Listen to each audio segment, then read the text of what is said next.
m'appelle Tom Bécard, j'ai 24 ans et je suis magicien. Alors comment la magie m'est tombée dessus? C'était il y a 10 ans à peu près, j'étais au lycée. Et en fait, un magicien est venu et a fait un spectacle de magie devant tout le lycée. Les personnes qui étaient autour de moi, je les voyais sourire, je les voyais rire, je les voyais être émus, je les voyais vivre des vraies émotions. Et c'est ça dans la magie qui m'a vraiment attiré. Si je te montre ça, est-ce que tu arrives à lire au doigt ce que tu vois écrit ici? Un petit tour de magie. Génial. On va juste aller prendre la balle de l'écran. Alors pourquoi avoir choisi la magie plutôt qu'un métier normal? J'ai travaillé en événementiel à Paris, j'ai travaillé en événementiel à Lille et je me suis aperçu que j'avais une nature plus indépendante, que j'avais besoin de faire mes propres projets.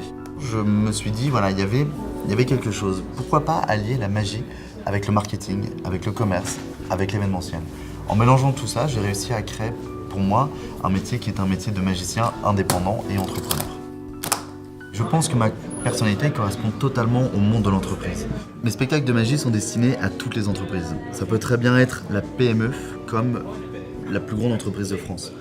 Chaque prestation de magie peut être adaptée à la taille de l'entreprise. Il y a beaucoup de formes de magie. On va voir l'hypnose, on va voir le mentalisme, on va voir la grande illusion, on va voir la magie de scène et on va voir le close-up. Le close-up, c'est la magie rapprochée, celle qu'on fait à quelques centimètres des yeux des spectateurs. Et pour le magicien, voir les réactions de son public, pouvoir échanger avec eux, pouvoir leur parler, pouvoir les faire rire, c'est quelque chose qui est très impactant et qui est très puissant sur un magicien. La magie numérique, pour moi, modernise la magie qu'on connaît. On n'est plus avec des colombes, on n'est plus avec un chapeau. Le magicien aujourd'hui va arriver en costume classe, il va arriver avec un iPad, il va être sympathique, il va être très drôle. Quand on dit qu'on est magicien iPad, on intrigue les gens. Alors quand on dit qu'on est magicien classique, on les intrigue, mais ils ont peut-être déjà vu un magicien auparavant.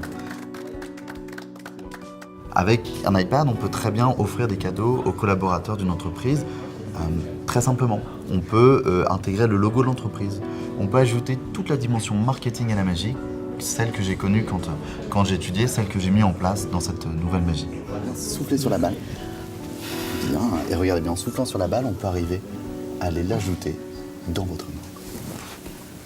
Oh, wow. Vous pouvez applaudir Valérie, c'est comme Valérie qui a fait tout le boulot ici. Merci. On est habitué à une certaine distance, que ce soit à la télé ou même quand on va voir un spectacle de magie, il y a une distance en fait entre le magicien et nous qui suppose le trucage. Or là, il est à côté de nous comme un ami, donc c'est très convivial et pourtant il y a de la magie, voilà. Il y a des tout, on est complètement bluffé. Je pense que c'est quelqu'un qui dépoussière la magie et qui donne envie aux gens de s'y intéresser de nouveau avec un regard plus moderne, avec des nouvelles technologies, avec un sourire et une vraie envie de connaître la magie nouvelle. J'avais besoin d'avoir la magie au centre de ma vie pour être sûr que mon métier me plaise. Aujourd'hui, je ne considère pas que je vais travailler, je vais plutôt m'amuser en travaillant.